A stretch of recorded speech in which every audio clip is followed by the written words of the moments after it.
sure that we know what the generator is for, okay?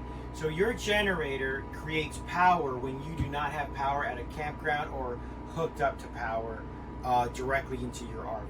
So you're out there, you find a park, you just want to microwave something, maybe you want to watch, nuke something while you're out on the road, and you don't have any power to hooked up to the vehicle. That's what your generator is for, okay? You can actually use that to power up your air conditioning unit, your DVD player, and your microwave. And you notice down here your microwave's already got LEDs on there, so you know you got power. And it also gives you your 110 outlets here, because your outlets do not work if you don't have, you're not connected to shore power or your generator. So now that the generator is working, you actually have access to all these power sources, okay?